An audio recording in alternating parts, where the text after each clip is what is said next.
Shalom, selamat pagi Bapak serta Ibu, beserta saudara yang terkasih dalam Tuhan Yesus Kristus, dimanapun saudara berada. Kembali kita bersama-sama mengikuti ibadah Minggu Transfigurasi, tanggal 14 Februari 2021, dengan tema menyaksikan dan mempersaksikan kemuliaan Allah. Bapak Ibu yang terkasih di dalam Tuhan Yesus Kristus, sebelum kita memulai ibadah ini, marilah kita bersama-sama untuk mengambil saat teduh sejenak. Saat teduh dipersilakan.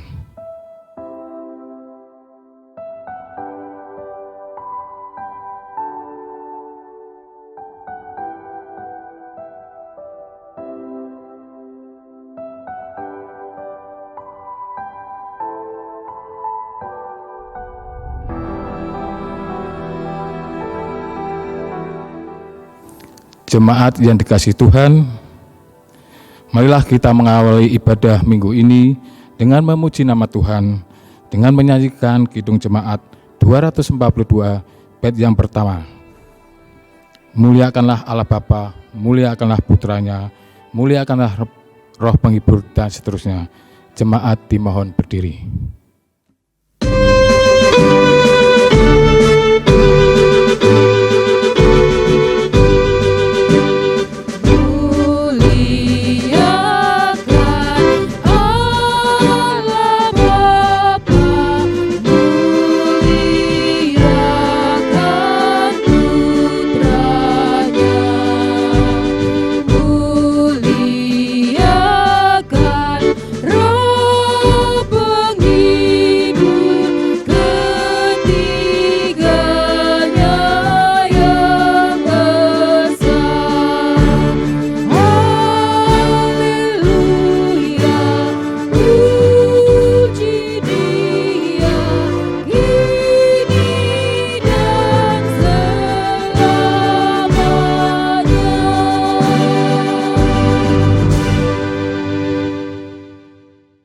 Saudara-saudara yang terkasih di dalam Tuhan, ibadah ini kita kuduskan didasarkan pada pengakuan bahwa sumber pertolongan kita hanyalah Tuhan yang menjadikan langit dan bumi, yaitu Allah yang Maha Mulia.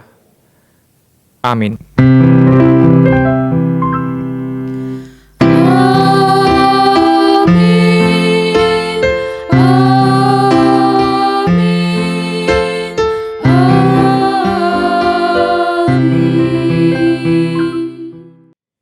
Kiranya kasih karunia Allah ada pada saudara sekalian.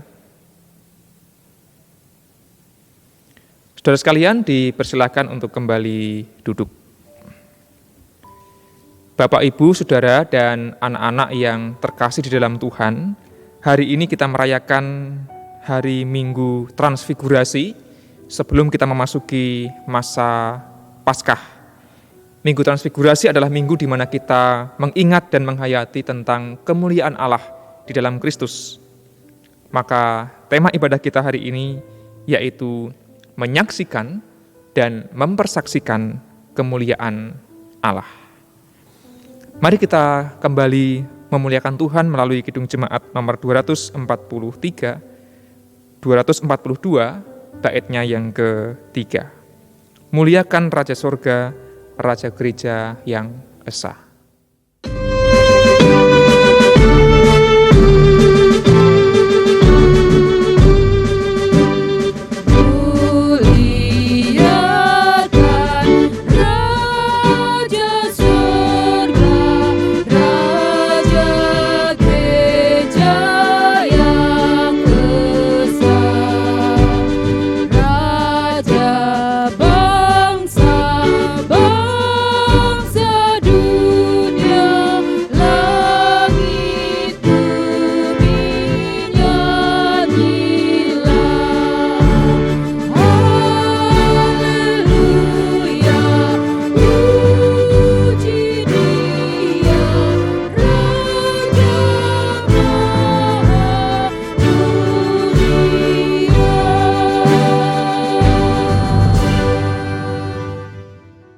Bapak, Ibu, serta saudaraku yang terkasih dalam Tuhan, setelah 1 minggu kita menjalani kehidupan kita, Banyak sekali tentunya perbuatan-perbuatan dosa kita, yang secara lisan maupun secara perbuatan, baik yang sengaja dan sengaja, yang tidak disengaja.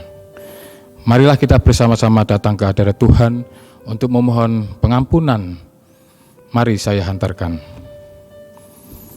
Ya Tuhan, Bapa kami yang di surga, kembali kami menghadap ke hadirat-Mu Tuhan untuk mengucapkan syukur dan terima kasih kami atas berkat dan penyertaan-Mu yang melimpah selama ini. Sehingga pada kesempatan ini kami boleh berkumpul untuk memuji nama-Mu. Terima kasih pula Tuhan karena Engkau telah melayakkan kami agar kami layak di hadapan-Mu meskipun kami melakukan banyak perbuatan dosa. Kami sadar bahwa seringkali kami lalai untuk menjalankan perintah-Mu, menyimpang dari kebenaran-Mu, dan melakukan perbuatan-perbuatan yang tidak terpuji. Semuanya itu adalah dosa yang kami tanggung. Maka dari itu Tuhan, kami mohon agar diampuni dosa dan kesalahan yang telah kami perbuat. Karena tidak ada tempat lain selain kepadamu kami meminta pertobatan. Kami ingin Engkau menghapus segala kesalahan dan dosa yang pernah kami perbuat. Kami yakin bahwa Engkau Maha Pengampun, Maha Mengasihi, dan kami yakin Engkau akan selalu membimbing kami agar kami tidak lagi melakukan perbuatan-perbuatan dosa. Ya Tuhan, demikian doa permohonan pengampunan kami. Doa ini kami panjatkan hanya di dalam nama Tuhan Yesus Kristus, Sang Juru Selamat kami. Amin. Bapak, Ibu, serta saudara-saudara yang terkasih dalam Tuhan, marilah kita memuji nama Tuhan dengan nyanyian pertobatan dari PKJ 197 bait yang pertama, nanti dinyanyikan 2 kali. Buka mataku melihat-Mu Yesus, ku ingin dekat-Mu menyatakan kasih, dan seterusnya.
Saudara sekalian, diundang untuk bersama-sama berdiri.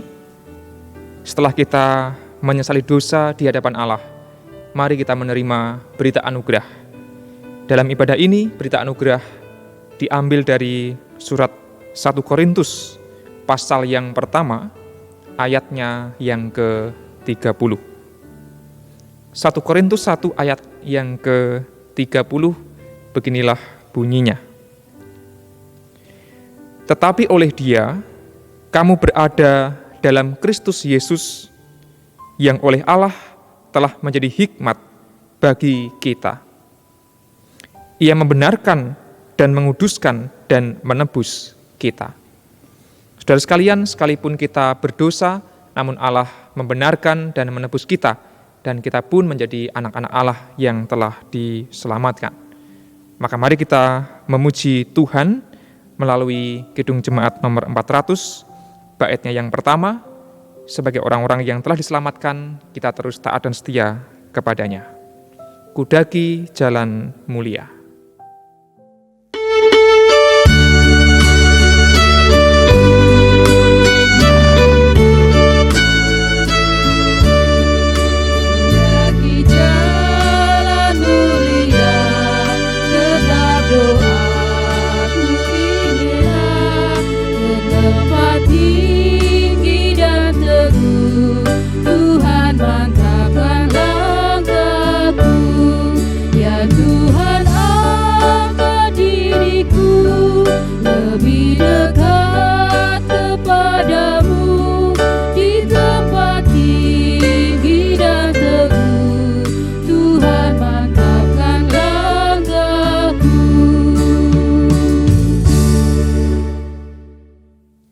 Jemaat terkasih, silakan kembali duduk dan mari kita bersama-sama berdoa menyambut firman Allah yang akan kita terima hari ini. Kita berdoa, saya hantarkan. Ya Allah, yang maha mulia, Engkaulah yang pantas kami sembah dan kami muliakan sepanjang hidup kami. Allah yang maha mulia, juga Allah yang berkenan bersabda kepada kami pada hari ini. Kami yakin bahwa firman Tuhan akan menjadi penerang dan penuntun bagi jalan kehidupan kami. Sehingga sekalipun kami menghadapi berbagai macam pergumulan hidup, namun kami jalani kehidupan kami dalam terang sabda-Mu. Mampukanlah kami ya Tuhan, untuk tidak hanya mendengarkan serta memahami, tetapi sungguh-sungguh berusaha mewujudkan sabda-Mu dalam kehidupan kami setiap hari. Bersabdalah, kami telah siap untuk menerimanya. Amin. Saudara-saudara terkasih di dalam Tuhan, pembacaan Alkitab dalam ibadah Minggu Transfigurasi hari ini terambil dari Injil Markus. Injil Markus pasalnya yang ke-9, ayat 2 sampai 9. Injil Markus pasal yang ke-9, ayat 2 sampai ayat yang ke-9, bagian dari perikop yang berjudul Yesus dimuliakan di atas gunung. Beginilah kesaksian firman Allah. 6 hari kemudian, Yesus membawa Petrus, Yakobus, dan Yohanes, dan bersama-sama dengan mereka, ia naik ke sebuah gunung yang tinggi. Di situ, mereka sendirian saja. Lalu Yesus berubah rupa di depan mata mereka, dan pakaiannya sangat putih berkilat-kilat. Tidak ada seorang pun di dunia ini yang dapat mengelantang pakaian seperti itu. Maka nampaklah kepada mereka Elia bersama dengan Musa. Keduanya sedang berbicara dengan Yesus. Kata Petrus kepada Yesus, "Rabi, betapa bahagianya kami berada di tempat ini. Baiklah kami dirikan 3 kemah, 1 untuk engkau, 1 untuk Musa, dan 1 untuk Elia." Ia berkata demikian, sebab tidak tahu apa yang harus dikatakannya, karena mereka sangat ketakutan. Maka datanglah awan menaungi mereka, dan dari dalam awan itu terdengar suara, "Inilah anak yang kukasihi, dengarkanlah dia." Dan sekonyong-konyong, waktu mereka memandang sekeliling mereka, mereka tidak melihat seorang pun lagi bersama mereka, kecuali Yesus seorang diri. Pada waktu mereka turun dari gunung itu, Yesus berpesan kepada mereka, supaya mereka jangan menceritakan kepada seorang pun apa yang telah mereka lihat itu, sebelum Anak Manusia bangkit dari antara orang mati. Saudara-saudara yang terkasih, demikianlah pembacaan firman Tuhan. Diberkatilah kita semua yang mendengarkan dan yang memelihara firman Tuhan dalam kehidupan setiap hari. Haleluya.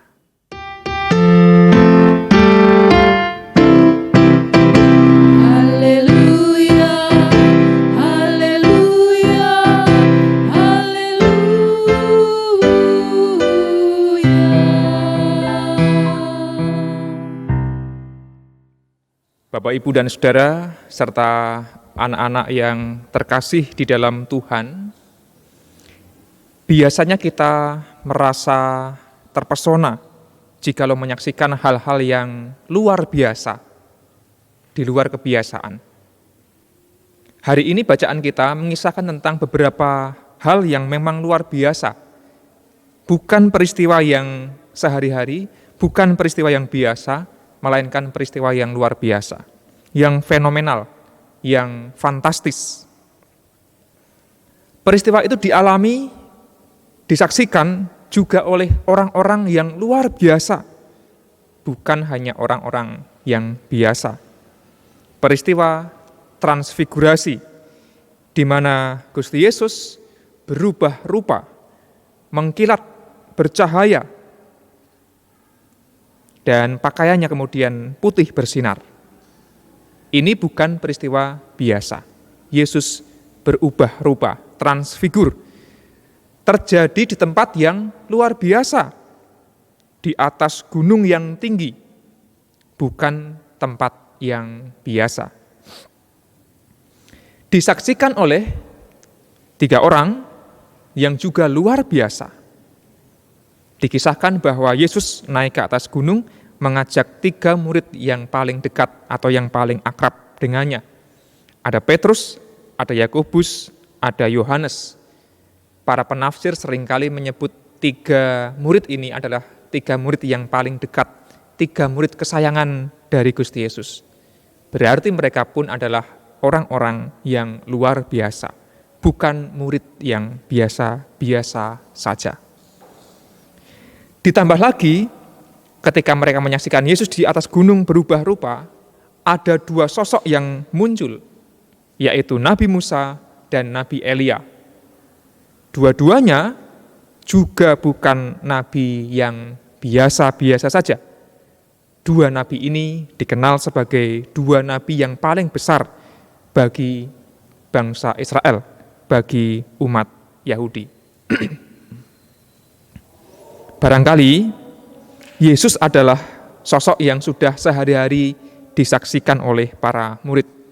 Namun Musa dan Elia tentu adalah sosok yang sudah lama meninggal dan para murid belum pernah berjumpa dengan mereka. Tentu mereka hanya mendengar cerita-cerita dari tradisi lisan dalam kehidupan mereka setiap hari. Jadi inilah serangkaian peristiwa yang luar biasa yang kita rayakan dan ingat melalui ibadah Minggu Transfigurasi ini.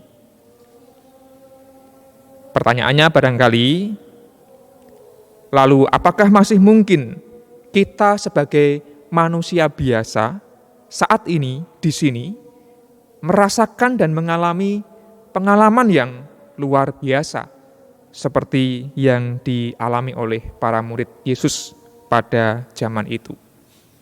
Sedangkan kita tidak hidup di zaman Yesus, apalagi di zaman para nabi. Namun kita berjarak dan juga ada selisih waktu yang ribuan tahun. Masih mungkinkah kita memiliki pengalaman yang fantastis seperti yang kita baca dalam kisah transfigurasi saat ini? Bapak, Ibu, dan Saudara yang terkasih, nyatanya menurut para ahli, manusia biasa pun masih bisa memiliki pengalaman yang luar biasa. Pengalaman semacam itu seringkali dalam dunia teologi atau spiritualitas dikenal dengan istilah pengalaman mistik. Nah, tentu kalau kita mendengar istilah mistik, barangkali ada banyak orang yang berpikiran ini hal-hal yang gaib, yang berhubungan dengan setan-setan, kan begitu ya. Nah, sebelum ada kesalahpahaman lebih jauh, perlu saya jelaskan dulu istilah mistik yang dalam Kamus Besar Bahasa Indonesia diartikan begini. Mistik berarti subsistem yang ada dalam hampir semua agama dan sistem religi untuk memenuhi hasrat manusia mengalami dan merasakan emosi bersatu dengan Tuhan. Jadi manusia punya hasrat untuk mengalami dan merasakan emosi bersatu dengan Tuhan.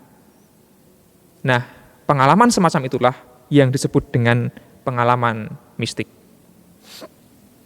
Dalam sejarah kekristenan atau agama manapun ada banyak tokoh mistik yang kemudian dikenal dengan istilah mistikus.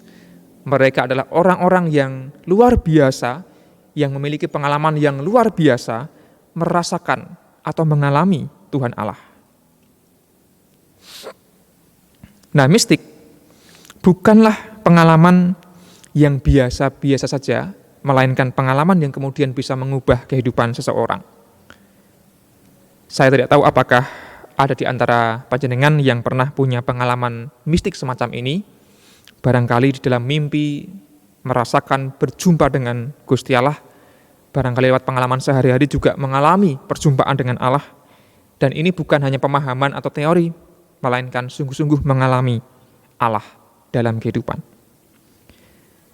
Meskipun banyak orang menganggap pengalaman luar biasa ini hanya bisa dirasakan dan dimiliki oleh orang-orang tertentu, namun semakin kesini semakin banyak teolog yang mengatakan tidak. Pengalaman luar biasa bisa dimiliki dan dirasakan oleh orang-orang biasa. Saya mengutip pendapat salah seorang teolog perempuan dari Jerman yang bernama Dorothee Sölle. Dia menegaskan bahwa pengalaman mistik, pengalaman berjumpa dengan Allah, tidak hanya dialami dalam peristiwa-peristiwa extraordinary, luar biasa, tetapi juga terjadi dalam peristiwa-peristiwa yang ordinary, yang biasa-biasa saja. Yang kedua, pengalaman mistik tidak hanya dialami oleh orang-orang yang dianggap luar biasa, para guru agama, para ahli-ahli spiritualitas misalnya, tetapi dialami oleh semua orang. Dorothee Sölle menyebut bahwa semua orang adalah mistikus sejatinya, selama dia bisa merasakan, memiliki hasrat kerinduan untuk berjumpa dan bersatu dengan Allah. Nah, bagaimana caranya supaya kita orang-orang biasa ini, termasuk saya, bisa punya pengalaman menyatu dengan Allah? Sölle menawarkan ada beberapa wahana atau sarana atau tempat. Yang pertama adalah alam.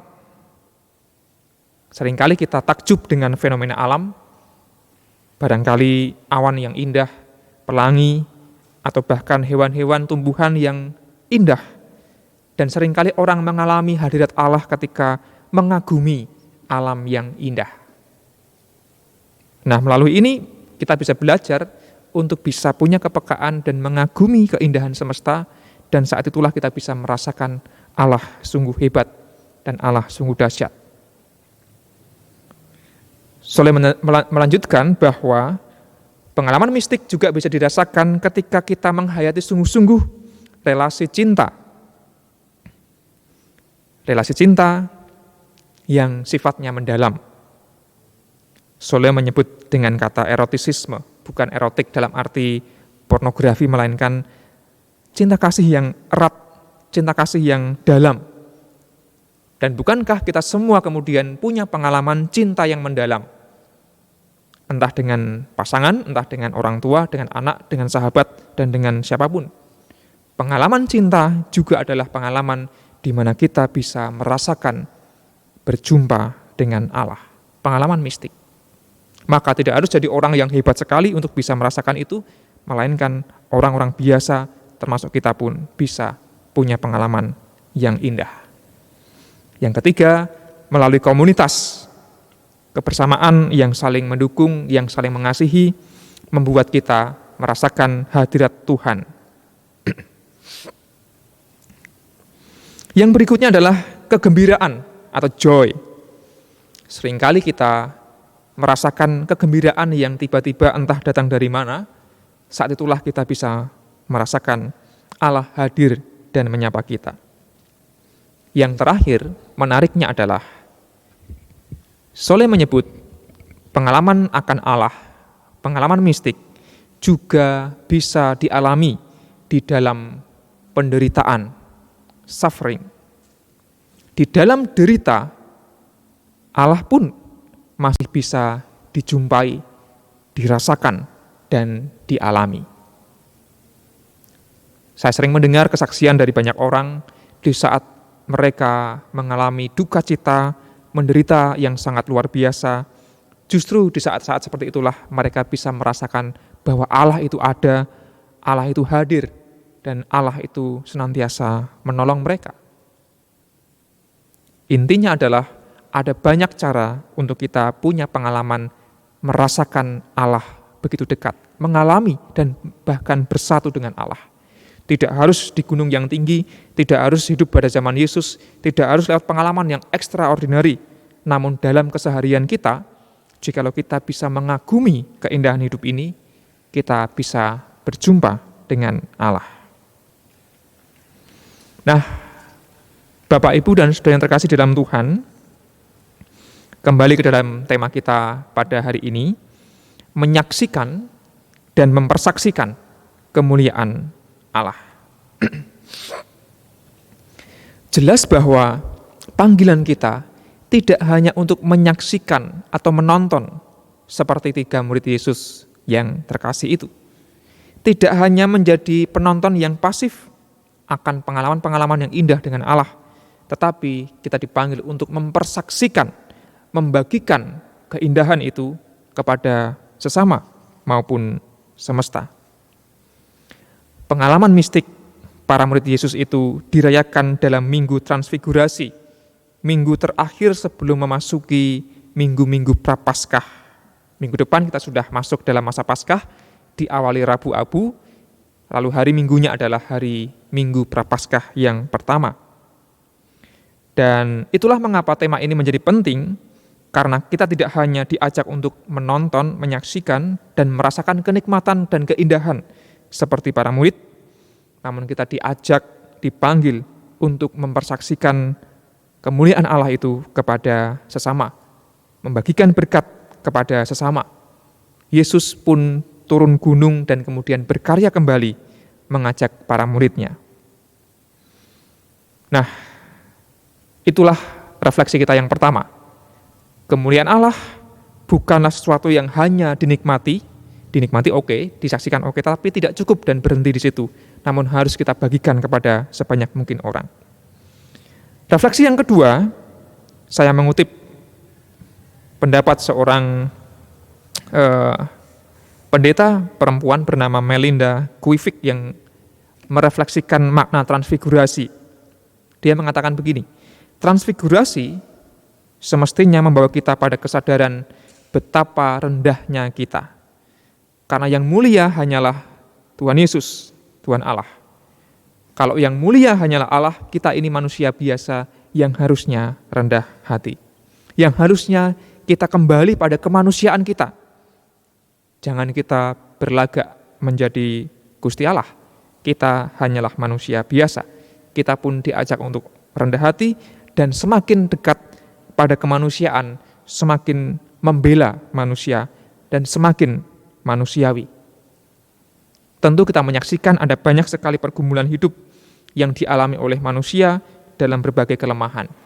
Ada banyak bencana alam, ada banyak kekerasan, ada banyak sekali pertikaian.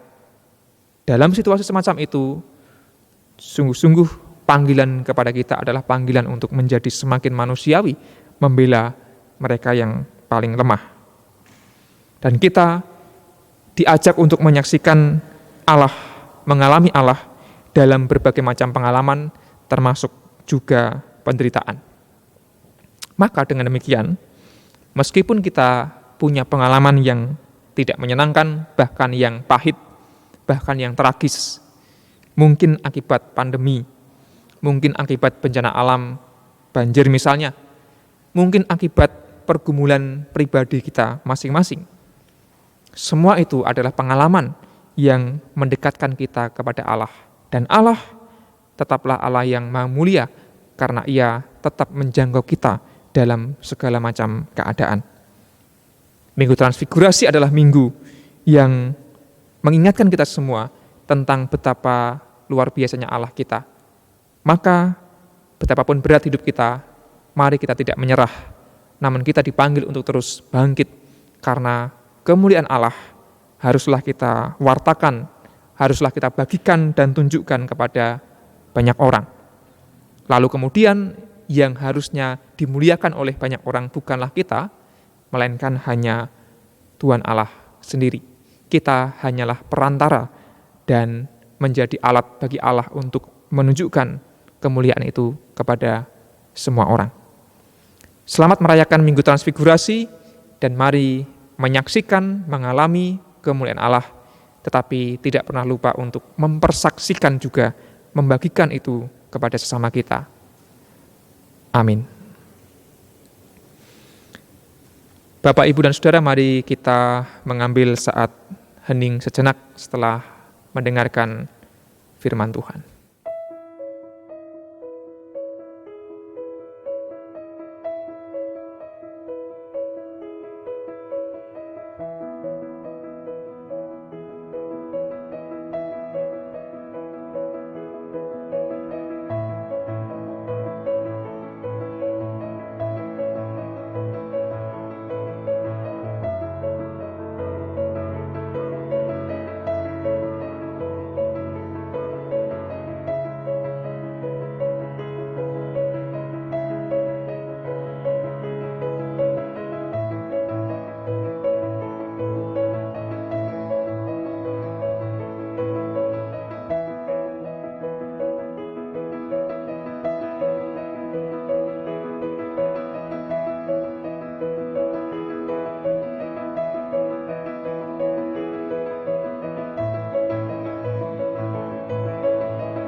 Jemaat yang dikasihi Tuhan Yesus diundang untuk berdiri.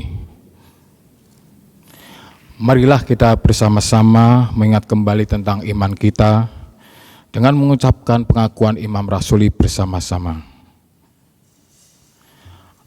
Aku percaya kepada Allah Bapa yang Maha Kuasa, Khalid langit dan bumi, dan kepada Yesus Kristus, Anak yang tunggal Tuhan kita, yang dikandung daripada Roh Kudus, lahir dari anak darah Maria, yang menderita di bawah pemerintahan Pontius Pilatus, disalibkan, mati dan dikuburkan, turun dalam kerajaan maut.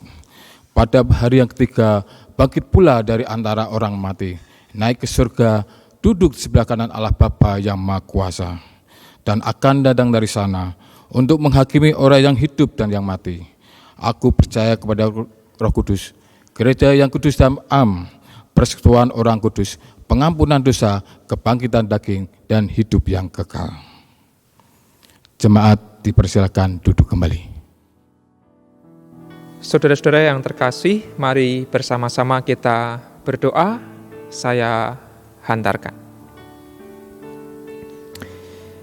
Ya Tuhan, dalam kehidupan kami hanya Engkau-lah yang Maha Mulia, yang pantas kami muliakan sepanjang hidup kami. Allah yang mulia itulah yang semestinya kami rasakan, kami alami dalam kehidupan kami yang nyata, melalui berbagai pengalaman mistik, pengalaman yang indah, termasuk di saat kami menghayati kehidupan kami dalam keluarga, di mana ada komunitas kecil yang hidup dalam cinta kasih yang mendalam. Kami juga bersyukur karena kami merasakan Allah hadir dalam kehidupan kami berkeluarga.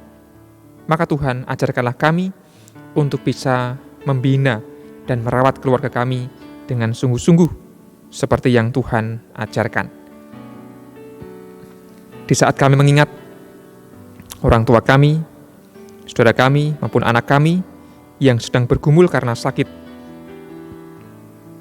Kami serahkan sepenuhnya kepada Allah. Engkaulah yang menguatkan dan memulihkan mereka. Kami teringat keluarga-keluarga yang barangkali masih berduka karena berbagai macam pergumulan. Engkaulah Allah yang akan menghibur mereka sekalian. Berkatilah para orang tua yang dengan tekun membesarkan anak cucu mereka. Berikanlah pula penyertaan kepada anak cucu yang bertumbuh dalam iman kepada Allah. Biarlah keutuhan kehidupan berumah tangga senantiasa dirasakan oleh kami sekalian. Dan apapun pergumulan yang kami hadapi dalam rumah tangga, kami yakin Allah tidak meninggalkan kami. Ya Tuhan, kami juga merasakan hadirat-Mu di saat kami hidup bersekutu melalui kehidupan GKJ Pekalongan ini. Biarlah kami juga menjadi komunitas yang saling membangun, di mana Allah dapat sungguh-sungguh kami hayati dalam karya pelayanan kami maupun dalam persekutuan kami, yang saling mendukung, saling peduli, dan saling memperhatikan. Allah juga yang akan terus berkarya, memberikan kekuatan dan penyertaan kepada kami semua sebagai GKJ Pekalongan untuk berkarya di dunia ini, membagikan cinta kasih dari Allah kepada sesama kami yang membutuhkan, terutama mereka yang menjadi korban bencana alam, korban kekerasan, dan orang-orang yang miskin dan menderita. Biarlah kami juga dipakai sebagai alat mempersaksikan kemuliaan Allah, tidak hanya menonton atau menyaksikan kemuliaan Allah semata. Maka Tuhan, kami juga teringat kehidupan kami di tengah masyarakat, di mana ada banyak orang yang membutuhkan jamahan kasih Tuhan, banyak orang yang belum bisa merasakan kemuliaan Allah. Pakailah kami semua ya Tuhan, untuk bisa berperan menjadi alat Tuhan, membagikan kemuliaan dan kasih-Mu kepada mereka semua. Kami juga sadar Tuhan bahwa kehidupan kami diliputi berbagai macam pergumulan, bahkan penderitaan. Namun kami yakin bahwa di dalam derita pun Allah bisa dirasakan dan dialami. Maka kami pun tidak pernah menyerah, namun kami akan terus bangkit dan boleh merasakan indahnya hidup di dalam Tuhan. Inilah ungkapan syukur kami maupun permohonan-permohonan kami yang kami naikkan kepada Allah di dalam nama Yesus Kristus. Amin. Bapak, Ibu, Saudara yang terkasih di dalam Tuhan, kita diberi kesempatan untuk mengumpulkan persembahan sebagai wujud ucapan syukur kita atas berkat-berkat Tuhan yang sudah kita terima. Persembahan Bapak, Ibu, Saudara bisa ditransfer melalui rekening gereja yang sudah disediakan atau bisa dimasukkan dalam kotak persembahan yang sudah disediakan di kantor gereja. Sebagai landasan dalam mengumpulkan persembahan, kita ambil dari Mazmur 50 ayat 23 yang begini bunyinya. Siapa yang mempersembahkan syukur sebagai korban, ia memuliakan aku. Siapa yang jujur jalannya, keselamatan yang dari Allah akan kuperlihatkan kepadanya. Marilah pengumpulan persembahan kita iringi dengan memuji nama Tuhan dari PKJ 242 bait 1 dan 2. Seindah siang disinari terang.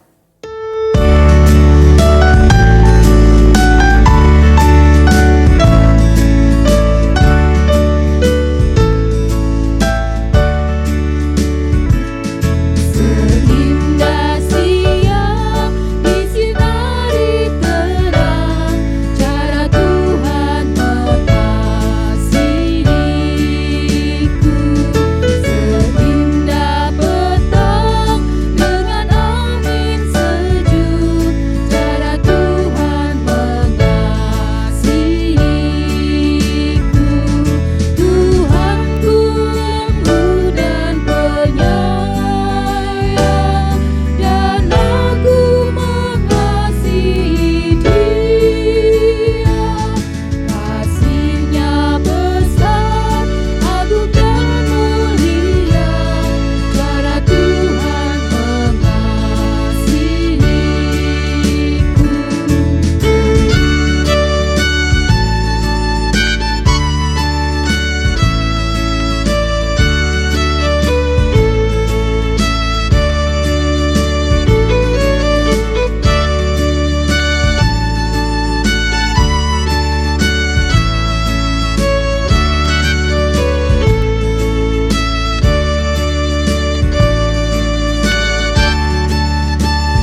Bapak, Ibu, Saudara dimohon untuk berdiri.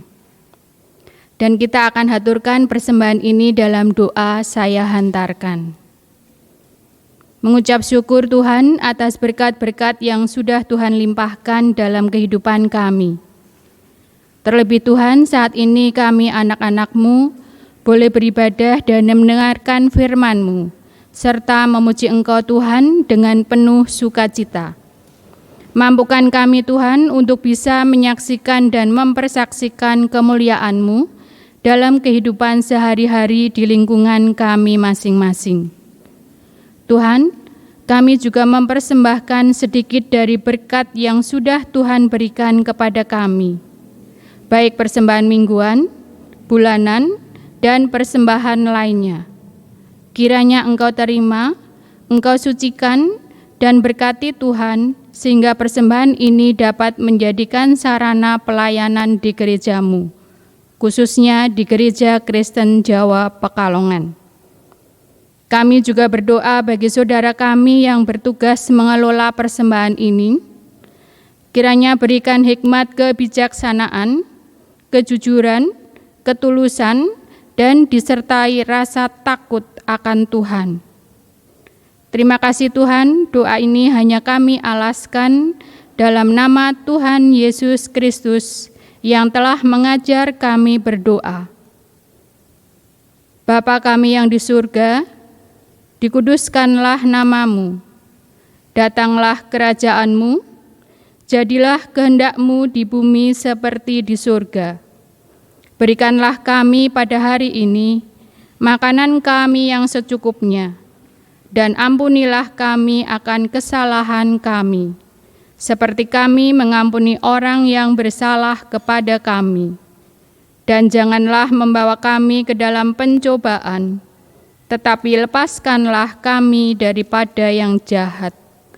Karena Engkaulah yang empunya kerajaan, dan kuasa, dan kemuliaan sampai selama-lamanya. Amin. Jemaat masih berdiri. Untuk mengakhiri ibadah pada saat ini, mari kita nyanyikan nyanyian pengutusan dari Kidung Jemaat 432, bait 1. Jika padaku ditanyakan, apa akan kuberitakan?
Bapak, Ibu, Saudara, dan anak-anak yang terkasih, marilah kita kembali menjalankan kehidupan kita dengan senantiasa mempermuliakan Allah sepanjang hidup kita. Dan kini terimalah berkat-Nya. Anugerah Tuhan Yesus Kristus, kasih dan kemuliaan dari Allah Bapa, dan persekutuan Roh Kudus menyertai saudara sekalian, kini dan sampai selama-lamanya. Amin.